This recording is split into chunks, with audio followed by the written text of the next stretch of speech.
Current electricity के last lecture में हमने देखा था कि ओम्स लॉ क्या होता है, उसके बाद देखा कि जो रेजिस्टेंस होता है किसी कंडक्टर का किन किन बातों पर डिपेंड करता है। चार चीज़ें हमने देखी थी, length of the conductor, area of the conductor, number of free electrons per unit volume, and next is the relaxation time, और डायरेक्टली कहें तो हम टेम्परेचर पर डिपेंडेंसी देखी थी। तो आज हम देखेंगे कि टेम्परेचर के साथ जब रेजिस्टेंस वेरी होता है तो किस तरह से वेरी होता है। ठीक है, मेटलिक कंडक्टर के अंदर देखेंगे, सेमीकंडक्टर के लिए बात करेंगे, और साथ ही साथ इलेक्ट्रोलाइट्स के लिए भी बात करेंगे। ठीक है, इसके बाद फिर हम देखने वाले हैं आज इस लेक्चर में कि रेजिस्टेंस अगर हम अलग अलग कॉम्बिनेशन में लगाते हैं, कि जैसे सीरीज़ कॉम्बिनेशन में रेजिस्टेंस लगा दिया, पैरेलल कॉम्बिनेशन में रेजिस्टेंस लगा दिया, मिक्स कॉम्बिनेशन में रेजिस्टेंस लगा दिया, तो हम नेट रेजिस्टेंस कैसे फाइंड आउट करेंगे किसी सर्किट का। फिर उसके बाद देखेंगे कि क्या प्रॉब्लम अराइज हुई इस तरीके के सर्किट में कि हम उसका इक्विवेलेंट रेजिस्टेंस या पर्टिकुलर किसी डिवाइस में या पर्टिकुलर किसी रेजिस्टेंस से कितना करंट जा रहा है या किसी आर्म में कितना करंट है, कितना वोल्टेज, ये हम फाइंड आउट नहीं कर पा रहे थे जब हम एक से ज़्यादा बैटरी का इस्तेमाल करते हैं। तो इस टाइप की कॉम्प्लेक्स प्रॉब्लम को सॉल्व करने के लिए आया किरचॉफ लॉ। किरचॉफ ने दो लॉ दिए थे, Kirchhoff first law and second law. Kirchhoff first law को हम किरचॉफ करंट लॉ भी कहते हैं और सेकंड लॉ को हम वोल्टेज लॉ भी कहते हैं। तो ये सब आज हम इस लेक्चर के अंदर कवर करने वाले हैं। ओके, तो स्टार्ट करते हैं कि टेम्परेचर के साथ किस तरह से रेजिस्टेंस वेरी होता है।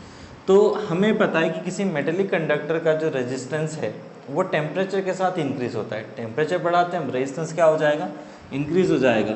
तो R is equals to are not 1 plus alpha T.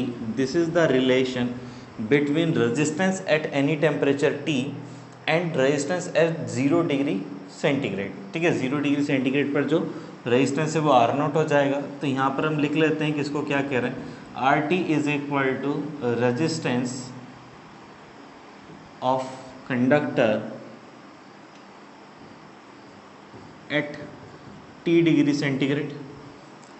R naught is equal to resistance of conductor at 0 degree centigrade and T is the temperature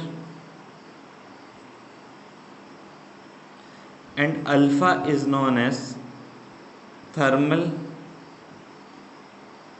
coefficient of resistance। Thermal coefficient of resistance मतलब कि temperature के साथ साथ resistance किस तरह से very होगा उसको आइडेंटिफाई करने के लिए, उसकी वैल्यू बताने के लिए हम जो क्वांटिटी इस्तेमाल करें दैट इज अल्फा। सिंपल सा रिलेशन है, R T is equal to are not 1 plus alpha T. अगर आप यहाँ से अल्फा की वैल्यू निकालना चाहते हैं तो क्या करेंगे, इसके लिए हम क्या करते हैं कि आर नोट को अपॉन में ले जाते हैं। तो ये हो जाएगा R T upon R naught 1 plus alpha T, 1 plus में इधर आकर माइनस में हो जाएगा।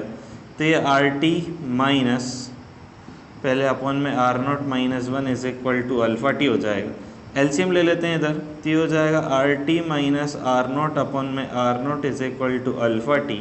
टी को भी अपॉन में ले जाएंगे तो अल्फ़ा इज इक्वल्स टू हो जाएगा R T minus R naught upon में R naught T. This is the value of alpha. Alpha is what, thermal coefficient of resistance. उसकी वैल्यू निकालने के लिए आप डायरेक्ट ये फॉर्मूला भी इस्तेमाल कर सकते हो। अगर आपको किसी पर्टिकुलर टेम्परेचर पर रेजिस्टेंस निकालना हो, जब आपको 0 डिग्री सेंटीग्रेड पर रेजिस्टेंस दिया हो और साथ ही साथ थर्मल कोफिशिएंट ऑफ रेजिस्टेंस भी गिवन हो, तो आप इस फॉर्मूले का इस्तेमाल कर सकते हैं। ठीक है, अब क्या करते हैं,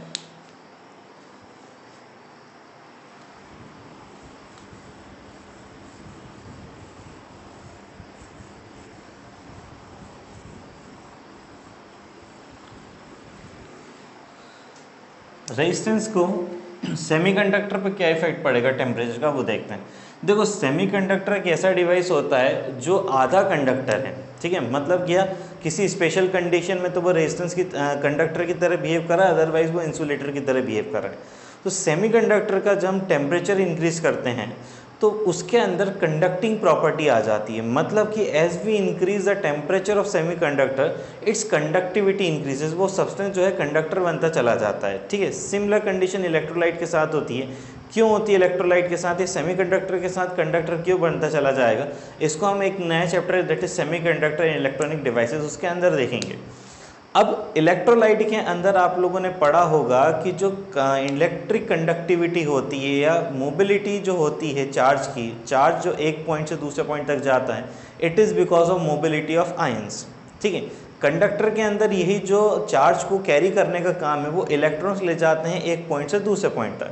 अब कंडक्टर के अंदर टेम्परेचर बढ़ाने से रेजिस्टेंस बढ़ा क्यों? क्योंकि एक पर्टिकुलर किसी पॉइंट से इलेक्ट्रॉन चलना स्टार्ट हुआ था, वो आगे जैसे ही बढ़ा उससे कोई दूसरा एटम या इलेक्ट्रॉन मिल गया था, उनके बीच में कॉलिजन हुआ, रिलैक्सेशन टाइम क्या हो गया? डिक्रीज हो गया, तो रेजिस्टेंस की वैल्यू इंक्रीज हो गई। क्योंकि बार बार कॉलिजन हो रहे थे, जल्दी कॉलिजन हो रहे थे पहले से, रेजिस्टेंस की वैल्यू बढ़ गई। लेकिन अगर हम इलेक्ट्रोलाइट के लिए बात करें तो इलेक्ट्रोलाइट के लिए रेजिस्टेंस क्या होगा?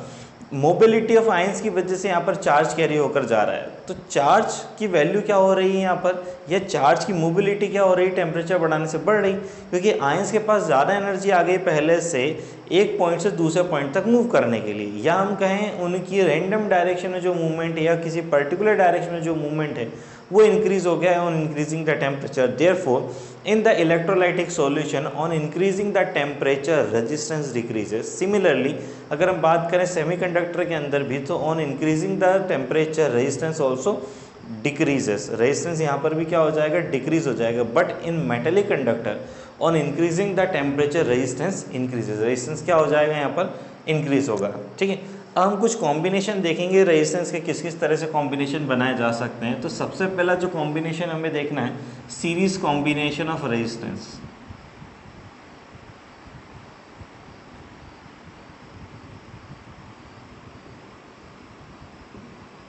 Series combination of register. अब हमारे पास रजिस्टर क्या है? एक डिवाइस है जो रेजिस्टेंस देता है। उस डिवाइस को हम क्या कह रहे हैं? रजिस्टर कह रहे हैं। तो जिससे रजिस्टर का जो नोटेशन होता है इस तरह से बनाते हैं। रुकावटें है ना, तो इलेक्ट्रॉन के रास्ते में रुकावटें मतलब कि जिगजैग पाथ्स आ गए। फिर ये हमारा कोई सेकंड रजिस्टर हो सकता है, ये कोई थर्ड रजिस्टर हो सकता है। पहले वाले जो डिवाइस है उसका रेजिस्टेंस R1 मान सकते हैं, सेकंड वाला जो रजिस्टर है उसका रेजिस्टेंस R2 एंड थर्ड वाले का R3। इसको हम क्या कर रहे हैं? किसी बैटरी से कनेक्ट कर देते हैं। ये हमने क्या करा? एक बैटरी से कनेक्ट कर दिया। बैटरी में की लगानी ज़रूरी है, अदरवाइज आप ऑन ऑफ नहीं कर पाओगे, हमेशा करंट फ्लो होता रहेगा। तो जब हमें किसी सर्किट के अंदर करंट की ज़रूरत नहीं होती, फिर भी अगर हम इसके अंदर करंट फ्लो करवाते रहते हैं तो इसकी वजह से क्या होता है कि यहाँ पे हीट जनरेट होती है। हीट जनरेट होने की वजह से जो डिवाइसेस हैं उनका रेजिस्टेंस चेंज हो जाता है, तो अननेसेसरीली करंट फ्लो करवाने की कोई ज़रूरत नहीं है। ये हमारी V वोल्ट की बैटरी होगी, पॉजिटिव और ये नेगेटिव टर्मिनल। करंट यहाँ से I निकलेगा।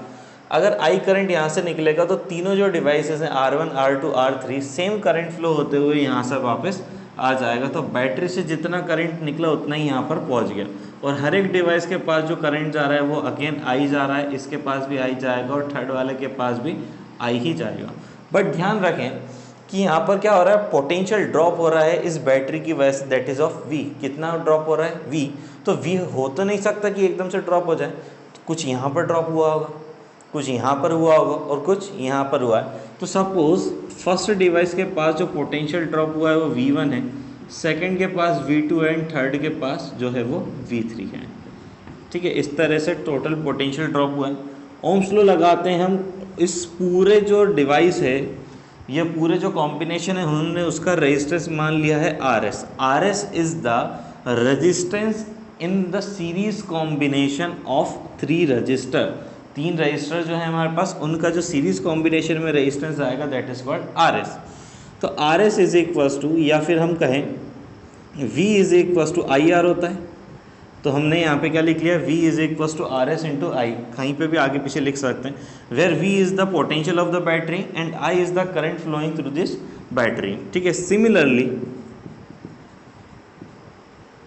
सिमिलरली क्या V1 is equals to R1 I लिखा जाएगा? अब I क्यों लिख रहे हैं? क्योंकि देख सकते हैं आप हर एक डिवाइस से सेम करंट जा रहा है। तो यहाँ पे हमने क्या लिख लिया? I लिख लिया, तो V1 is equals to R1 I हो गया। Similarly V2 is equals to क्या हो जाएगा? R2 I। अब V2 क्यों लिखा है? क्योंकि हमने बताया था कि हर एक डिवाइस का पोटेंशियल ड्रॉप एक जैसा नहीं होगा, हो सकता है उसका पोटेंशियल ड्रॉप कुछ अलग हो, इसका रेजिस्टेंस भी अलग है। तो इसका रेजिस्टेंस हमने लिख लिया R2 और इसका पोटेंशियल ड्रॉप लिख लिया है V2। सिमिलरली मुझे बताओ V3 is equals to R3 I हो जाएगा क्या? ठीक है, अब हमने देखा कि जो टोटल पोटेंशियल ड्रॉप है वो 3 पार्ट में डिवाइड हो गया है, V1, V2 and V3। So the total potential drop is equals to the potential drop of the potential drop at the individual resistor, हर एक पे उसको जो ड्रॉप हो रहा है उसके इक्वल हमने रख दिया। v की वैल्यू देखो यहाँ से उठाकर रख सकते हैं, दैट इज RSI, यहाँ पर हो जाएगा R1I, यहाँ पर हो जाएगा R2I एंड प्लस R3I। यहाँ से वैल्यू हमने देख कर रख ली है। क्या करते हैं, I को कॉमन निकालते हैं RHS से, RSI is equal to I हमने यहाँ पर कॉमन निकाल लिया, R1 R2 और R3 बचा है, I से I को यहाँ पर हमने कैंसिल कर दिया। तो the net resistance in the series combination is equal to R1 plus R2 plus R3। मतलब अब जो इंडिविजुअल रेजिस्टेंस आ रहा है ना उनको डायरेक्टली ऐड करा दो तो आपको क्या मिल जाएगा, टोटल रेजिस्टेंस मिल जाएगा। किस कॉम्बिनेशन की बात हो रही है, सीरीज कॉम्बिनेशन की बात हो रही है। आई थिंक ये समझ में आया होगा आप लोगों को। ध्यान रखना, सीरीज कॉम्बिनेशन में हमने कैपेसिटर के टाइम पे पढ़ा था कि चार्ज जो रहता है हर एक कैपेसिटर पर एक जैसा रहेगा, सेम चार्ज रहेगा सीरीज कॉम्बिनेशन में हर एक कैपेसिटर के पास। सिमिलरली सीरीज कॉम्बिनेशन में हर एक रजिस्टर के पास सेम करंट रहेगा, उसमें चार्ज सेम था, इसमें करंट सेम है। ठीक है, नेक्स्ट हम देखते हैं parallel combination of resistors. Next है हमारे पास पैरेलल कॉम्बिनेशन ऑफ रजिस्टर्स।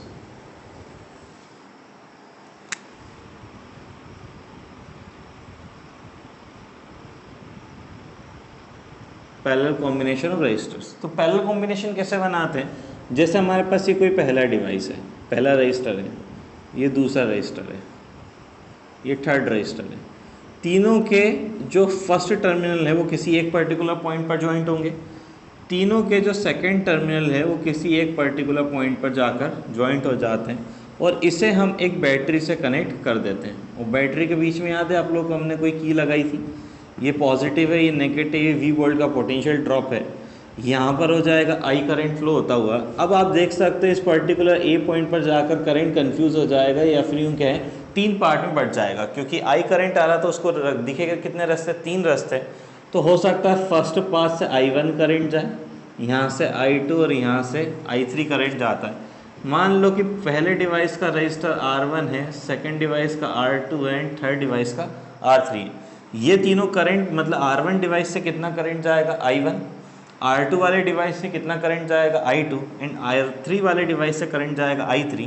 ये तीनों करंट इस जंक्शन B पर जाकर मिलते हैं और अगेन बैटरी तक जो करंट जितना निकला था I उतना ही पहुंच जाएगा। ठीक है, अब ध्यान से एक बात समझना कि सीरीज कॉम्बिनेशन में हमने देखा था कि पोटेंशियल एक एक रजिस्टर पर थोड़ा थोड़ा ऐसे करके ड्रॉप हो रहा था। तो V is equal to V1 plus V2 plus V3 ऐसे हमने लिख लिया था। But in parallel combination the resistance of the potential of each resistor is same. Potential drop यहाँ से यहाँ तक, यहाँ से यहाँ तक, यहाँ से यहाँ तक, हर एक डिवाइस के लिए क्या रहने वाला है, सेम रहेगा। तो R1 जो रजिस्टर है इस पर पोटेंशियल ड्रॉप भी V हो जाएगा, R2 के लिए भी V एंड R3 के लिए भी V। हम मान लेते हैं इन तीनों की वजह से जो नेट रेजिस्टेंस आ रहा है दैट इज RP। तो RP आपको याद है क्या हो जाता है, हमें एक फॉर्मूला पता है हमें, V is equal to IR according to Ohm's law. यहाँ पे R के प्लेस पे RP हो जाएगा। हम यहाँ पे करंट की वैल्यू निकालते हैं, क्योंकि देखो कौन डिवाइड हो रहा है, करंट निकाल के रखे तो ज़्यादा अच्छा होगा। तो अगर हम करंट की वैल्यू निकालते हैं तो I is equal to V upon RP आ जाएगा।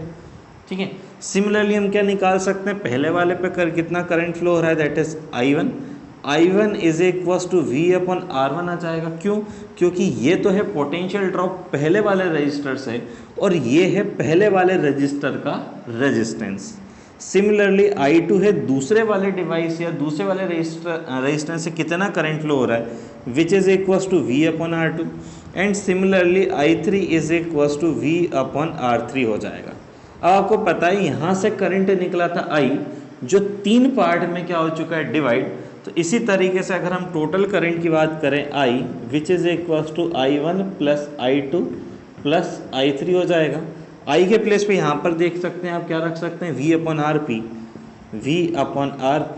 तो यहाँ पर क्या हो जाएगा बताइए, V upon R1, V upon R2 and V upon R3। V को कॉमन लेंगे LHS RHS से कट कर देंगे। तो यहाँ पर क्या हो जाएगा, डायरेक्ट लिख रहे हैं 1 upon RP is equal to 1 upon R1 plus 1 upon R2 plus 1 upon R3। ठीक है, ये हमारे पास हो चुका है net resistance in the parallel combination. Simple सा एक क्वेश्चन है, दोनों के लिए कर लेते हैं। जैसे कि हमारे पास 3 रेजिस्टर्स गिवन है, R1 is equal to 2 ohm, R2 is equal to 3 ohm and R3 is equal to 6 ohm. हमें पूछ रहा है कि पहले तो इन तीनों को हमने किस में लगाया, सीरीज कॉम्बिनेशन में, नेट रेजिस्टेंस निकालो। फिर हमने इन तीनों को पैरेलल कॉम्बिनेशन में लगाया, तो आप क्या निकालो, इसका नेट रेजिस्टेंस निकालो। तो RS का हमारे पास फॉर्मूला था R1 plus R2 plus R3, तीनों रेजिस्टेंस को ऐड कर देना है, 2 plus 3 plus 6 that is equal to 11 और यूनिट रहने वाली है सेम। ये तो हो चुका है सीरीज कॉम्बिनेशन के लिए। अगर हम इसको पैरेलल कॉम्बिनेशन में लगाते हैं तो फॉर्मूला भी हमने ड्राइव करा है 1/RP is equal to 1/R1 plus 1/R2 plus 1/R3। 1/RP के प्लेस पर क्या आ जाएगा, देखिए 1/2, पहले वाला रजिस्टर की वैल्यू 2 है, सेकंड वाले के 3 है, थर्ड वाले के 6 है, तीनों का एलसीएम 6 आ जाएगा। 6 को 2 से डिवाइड करेंगे आएगा 3 का 1 में मल्टीप्लाई कराएंगे इधर आ जाएगा 3, next time 2 and that is 1।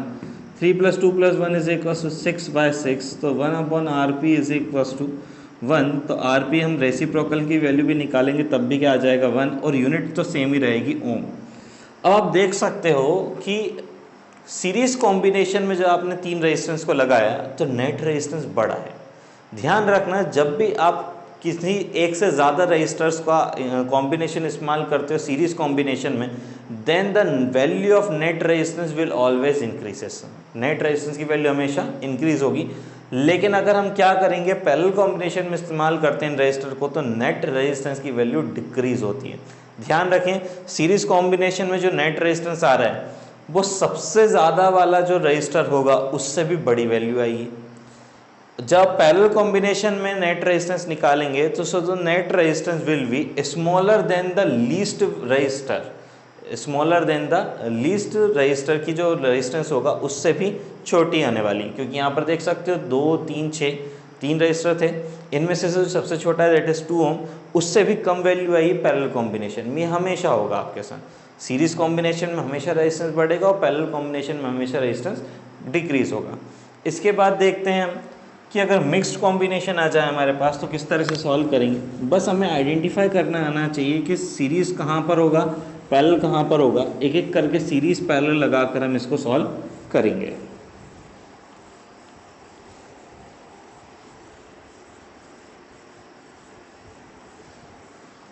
जैसे मान लो एक सिंपल सा क्वेश्चन ले लेते हैं।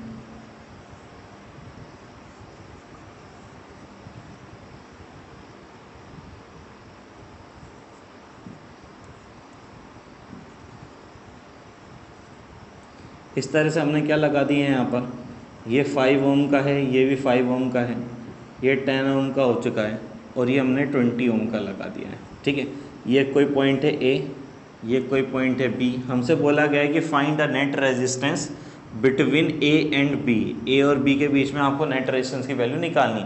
तो सबसे पहले आप इसमें कुछ अपने मन से पॉइंट्स नाम दे दो। तो ये पॉइंट हो जाएगा आपके लिए ए है जैसे, तो जो अगर कोई डिवाइसेस के बीच में कोई मतलब 2 पॉइंट के बीच में अगर कोई डिवाइस ना हो ना तो उनका पोटेंशियल सेम होगा। तो आप मान के चलो ये पॉइंट ए है और ये वाला पॉइंट भी ए ही है क्योंकि इसके बीच में कोई डिवाइस नहीं है, ये वाला पॉइंट भी ए ही है। आप इस इंटरमीडिएट पॉइंट को नाम दे दो सी। तो ये और ये दोनों पॉइंट क्या होंगे, सेम, क्योंकि इनके बीच में कोई डिवाइस नहीं लगा है पोटेंशियल वाइज। पोटेंशियल दोनों का क्या होने वाला है, यहाँ पर सेम होने वाला है। तो हम सबसे पहले ए और सी के बीच में देख लेते हैं। तो ए और सी के बीच में आपको नीचे वाली आर्म पर 2 रजिस्टर दिखाई दे रहे हैं which is in the series combination. ये दोनों सीरीज कॉम्बिनेशन में हैं। तो हम सबसे पहले ऊपर वाले डिवाइस को एज इट इज़ रहने देते हैं। ठीक है, ये हमारे पास पॉइंट ए हो गया है और नीचे वाले डिवाइस को इस तरह से सॉल्व किया जा सकता है। इसका नेट रेजिस्टेंस आ जाएगा, देखिए 5 और 5 सीरीज कॉम्बिनेशन में ऐड हो जाएंगे तो ये हो जाएगा 10 ओम और ये भी कितना है 10 ओम है और ये है 20 ओम।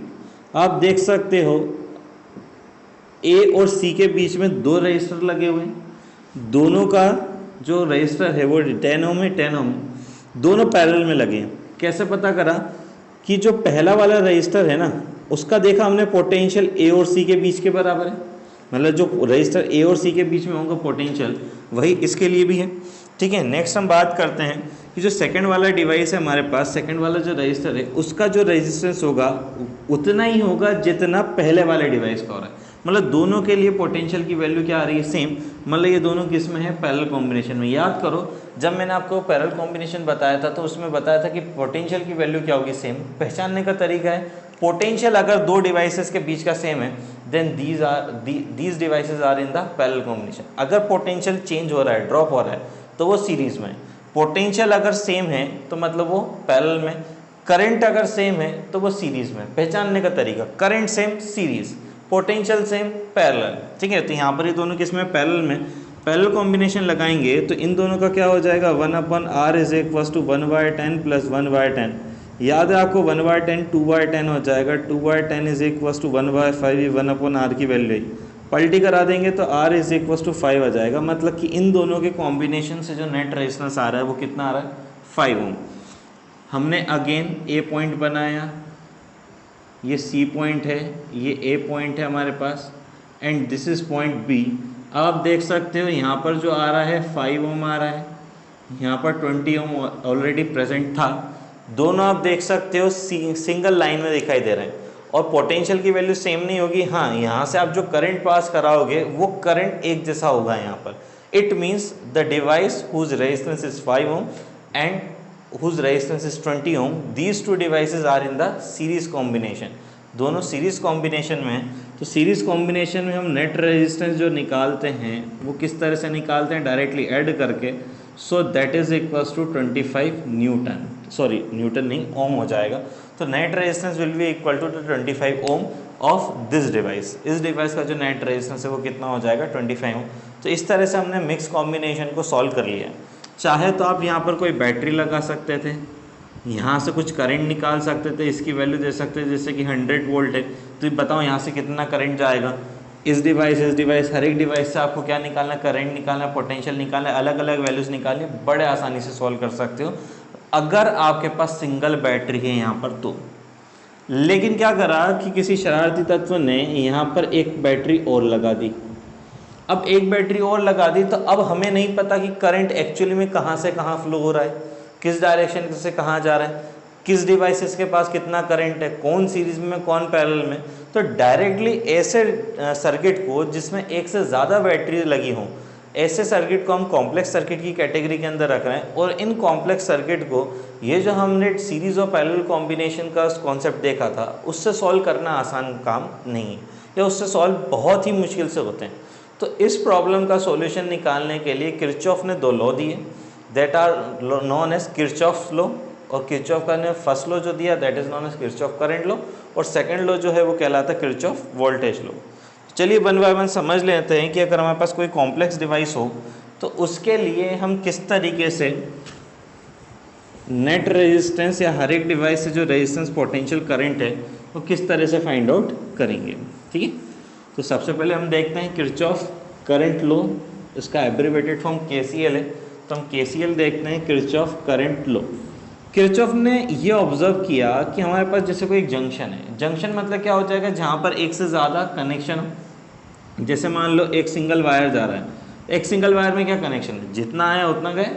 लेकिन अगर मान लो यहाँ से कोई दूसरा कनेक्शन दे दिया, कोई तीसरा कनेक्शन दे दिया, कोई चौथा दे दिया, कोई पाँचवा दे दिया, कोई छठा दे दिया, कोई सातवां दे दिया, ऐसे अलग अलग कनेक्शन दे दिए।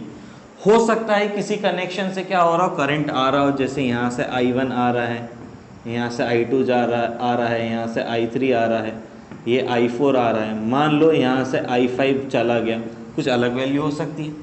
यहाँ से मान लो I6, इधर से I7, मान लो इधर से I8 अगेन आ गया। ठीक है, तो इस तरह से क्या हो सकता है, अलग अलग आर्म से अलग अलग करंट आ सकता है और जा सकता है।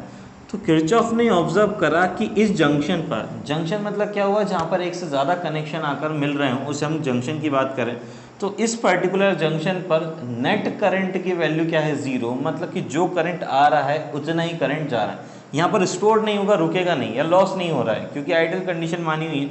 तो जितना करंट आ रहा है उतना ही करंट जाएगा। तो इस कंडीशन के हिसाब से जो current coming toward the junction है, आप सबसे पहले एक काम करो, जंक्शन पर खड़े हो जाओ, खड़े होकर देखो कि यहाँ पर भैया कौन कौन सा करंट इस जंक्शन की तरफ आ रहा है। तो जैसे I1 आ रहा है, I2, I3, I4 और I8, ये 4-5 करंट ऐसे हैं जो इस जंक्शन की तरफ आ रहे हैं, so the current coming toward the junction is taken as positive. तो हम इन सबको पॉजिटिव ले लेंगे, तो I1 plus I2 plus I3 plus I4 plus I8, ये सब हमने क्या ले लिया positive. And the current going away from the junction, junction से जो दूर जा रहे हैं उसको हम नेगेटिव लेंगे। सो I5 minus I6 minus I7, इन सब का सम क्या हो जाएगा 0। So the sum of all the current coming toward the junction and और the going away from the junction is equal to 0। मतलब किसी जंक्शन की तरफ आने वाले और जाने वाले करंट का जो सम हो जाएगा वो क्या हो जाएगा 0। तो हम यहाँ पर लिख सकते हैं कि this current is equal to incoming current, this current is called as the outgoing current. तो हम इसको उधर ले जाएंगे तो करंट इन, तो I in is equal to क्या हो जाएगा I आउट हो जाएगा। तो जितना करंट आया उतना करंट गया, तो हम इसको कंजर्वेशन ऑफ चार्ज के नाम से भी जान सकते हैं। So the Kirchhoff current law is also known as conservation of charge. किसके ऊपर बेस्ड है ये? कंजर्वेशन ऑफ चार्ज के प्रिंसिपल पर भी बेस्ड है, क्योंकि जितना चार्ज आया उतना चार्ज गया, कुछ यहाँ पर स्टोर होकर नहीं रुकने वाला है। ठीक है, तो एक और था हमारा किरचॉफ करंट लॉ और the Kirchhoff first law. Second law को पढ़ने से पहले कुछ हमें बात समझना ज़रूरी है कि किरचॉफ ने सेकंड लॉ किस तरीके से इन्वेंट किया होगा। आप देख सकते हो V is equal to IR होता है, तो मतलब जब भी आप रेजिस्टेंस और करंट का मल्टीप्लाई कराते हो तो आपको एक क्वांटिटी मिलती है, that is called volt. Volt मतलब पोटेंशियल, मतलब ये करंट और रेजिस्टेंस का मल्टीप्लाई कराने पर आपको क्या मिलेगा? पोटेंशियल मिलेगा। तो किरचॉफ ने ऑब्जर्व करा कि अगर हम किसी क्लोज लूप के अंदर मूव करते हैं, क्लोज लूप मतलब कि आपने जिस पॉइंट से स्टार्ट करा घूम फिर के अगर आप वहीं पर आ गए, it is your close loop. किसी भी पाथ से गए हो उससे मतलब नहीं, बस घूम फिर के आपको कहाँ आना है? उसी पॉइंट पर आना है। तो किरचॉफ ने ऑब्जर्व करा कि हम किसी सर्किट में अगर किसी क्लोज लूप के अंदर मूव करते हैं, so the product of current and resistance is equal to the potential. ये तो हमने बता ही दिया था, लेकिन जितने भी रेजिस्टेंस और करंट का सम है उस पर्टिकुलर लूप के अंदर, वो किसके इक्वल है? उस सर्किट के अंदर जो टोटल पोटेंशियल मौजूद है उसके इक्वल है। तो क्या बताया, जैसे हम एक सिंपल सर्किट बनाते हैं, जैसे कि एक कॉम्प्लेक्स का भी सिंपल सर्किट बना लेते हैं।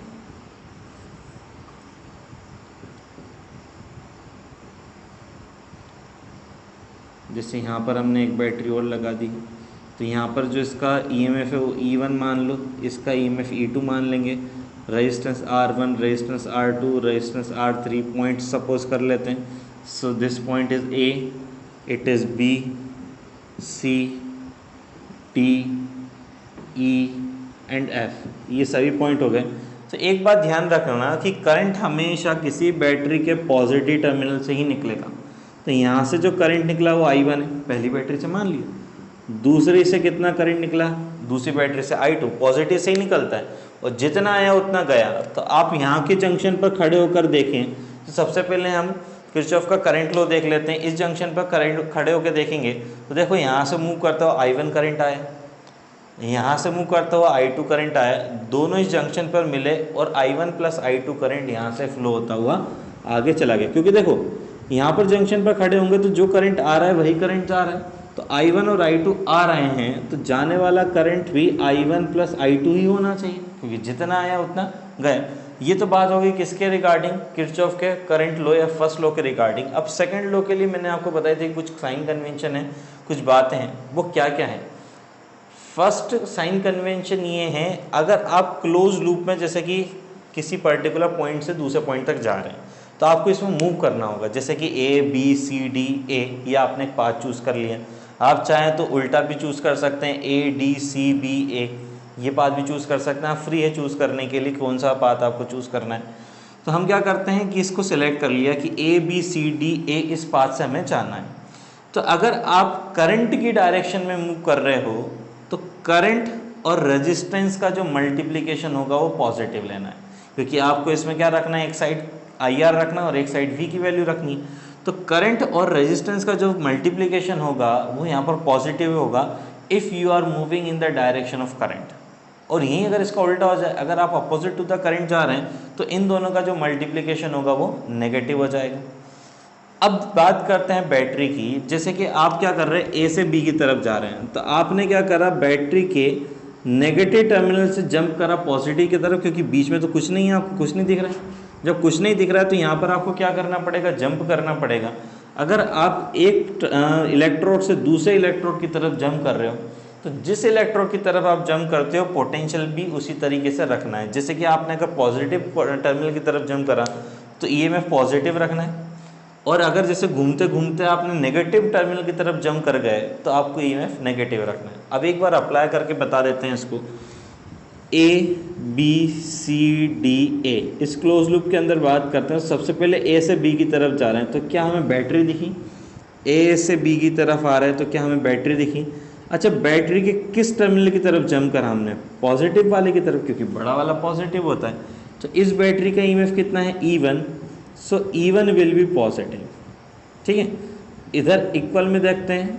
I1 इसका करंट है, R1 जो इसका रेजिस्टेंस है। हम करंट की डायरेक्शन में ही चल रहे हैं, तो I1 और R1 का जो मल्टीप्लिकेशन होगा वो पॉजिटिव हो जाएगा। अब A से B के बीच में इन दोनों डिवाइस के अलावा कोई तीसरा डिवाइस है ही नहीं, तो हमने यहाँ तक की बात देख ली। B और C के बीच में भी कोई डिवाइस नहीं है, कोई फ़र्क नहीं पड़ रहा। अब देखते हैं, जब हम C से D की तरफ जा रहे हैं तो हमें सबसे पहले मिला रजिस्टर। रजिस्टर का रेजिस्टेंस कितना है? R2। करंट कितना मान रखा है? I2। तो R2 और I2 का जो मल्टीप्लिकेशन होगा वो पॉजिटिव होगा या नेगेटिव? देखो, करंट इस डायरेक्शन में जा रहा है, हम इस डायरेक्शन में चल रहे हैं, क्योंकि हमें तो एक क्लोज लूप को की तरह डायरेक्शन में चलना है ना। तो हम C से D की तरफ जा रहे हैं, करंट उल्टा D से C की तरफ आ रहा है, अपोजिट डायरेक्शन हो गई है। तो यहाँ पर पॉजिटिव ना आते हुए क्या आएगा? नेगेटिव। इस रजिस्टर को हमने क्रॉस कर लिया, देन हमें अगला डिवाइस क्या मिला है? बैटरी। अब देखना, आप इस टर्मिनल पर खड़े होकर सोच रहे हो आगे जंप करने की, तो किस टर्मिनल की तरफ जंप कर रहे हो? नेगेटिव। तो जिस टर्मिनल की तरफ आप जंप करते हो ईएमएफ वैसे ही रखना है। तो इसका ईएमएफ जो है E2 है, और वो क्या हो जाएगा? Negative. So this is our first equation. यहाँ पर आपको E1 E2 I1 I2 या कुछ भी वैल्यूज गिवन होगी, आपको कुछ अननोन की वैल्यू फाइंड आउट करनी होगी। ये क्वेश्चन यहीं पर ख़त्म नहीं होता। आप क्या कर सकते हो, दूसरा लूप भी चूज़ कर सकते हो। जैसे कि आप करो A B F E D A, A B C, C से तो चलेंगे A B C F E D A, F E D A। इस बात को चूज़ करते हुए गए, यहाँ से चलना आगे स्टार्ट करा, पूरे में घूम कर आएंगे। तो मैं इक्वेशन एक बार बताता हूँ क्या क्या आएगी। सबसे पहले तो E1 आया हमारे पास, E1 पॉजिटिव आया क्योंकि पॉजिटिव टर्मिनल की तरफ जंप करा। I1 R1 भी क्या आ जाएगा, यहाँ पर देख सकते हो आप, I1 R1 आया पॉजिटिव। ठीक है, आगे बढ़े B C F तक पहुँच गए, कोई डिवाइस नहीं मिला, कोई दिक्कत नहीं है। R3 यहाँ पर मिला है F और E के बीच में। यहाँ से करंट इस जंक्शन पर हमने पहले निकाल लिया था किरचॉफ के करंट लॉ से, जो I1 प्लस I2 आ रहा है। तो यहाँ से देखिए इस डिवाइस से कितना करंट जाएगा? I1 plus I2। क्या करंट की डायरेक्शन में हम मूव कर रहे हैं? बिल्कुल सही है, F से E तक हमने मूव करा और करंट भी इसी डायरेक्शन में है। तो प्लस हो जाएगा I1 प्लस I2 और किसका मल्टीप्लिकेशन? R3 का। तो I1 I2 प्लस ऐड करके हम R3 मल्टीप्लाई करा देंगे, ये रख दिया। E से D A की तरफ आ गए और कुछ डिवाइस नहीं मिला। So this is the equation number second we obtain from the close loop A B C F E D A। ठीक है, जहाँ से चले वहीं पर ही ख़त्म हो गए। इसी तरह से आप आगे एक इक्वेशन और निकाल सकते हैं, बट उसका कोई यूज़ नहीं है। यहीं से आपको डेटा पूरा जो अननोन चीज़ें हैं वो आसानी से फाइंड आउट कर सकते हो। क्लियर है? तो ये था हमारे पास किस किस के चीज़ों के बारे में पढ़ा आज हमने, कि टेम्परेचर किस तरह से वेरी होता है किसी रेजिस्टेंस में टेम्परेचर के साथ, वो देखा हमने। सेकंड चीज़ देखी कि जब हम रजिस्टर का कॉम्बिनेशन इस्तेमाल करते हैं, जैसे सीरीज़ कॉम्बिनेशन या पैरेलल कॉम्बिनेशन, तो उसमें किस तरह से हमें वैल्यू फाइंड आउट करनी है या नेट रेजिस्टेंस कैसे फाइंड आउट करना है। फिर देखा कि मिक्स कॉम्बिनेशन आ जाता है तो सॉल्व किस तरह से करना है उसे। फिर देखा कि मिक्स कॉम्बिनेशन में किस तरीके की प्रॉब्लम राइज हुई, जैसे एक से ज़्यादा बैटरी लगा दी तो वो बन जाती कॉम्प्लेक्स सर्किट की प्रॉब्लम, और कॉम्प्लेक्स सर्किट की प्रॉब्लम इजीली सॉल्व नहीं कर सकते। तो इसके लिए हमने दो लॉ देखे, that is the Kirchhoff current law and Kirchhoff voltage law. इन दोनों को हमने सॉल्व करना है। ठीक है।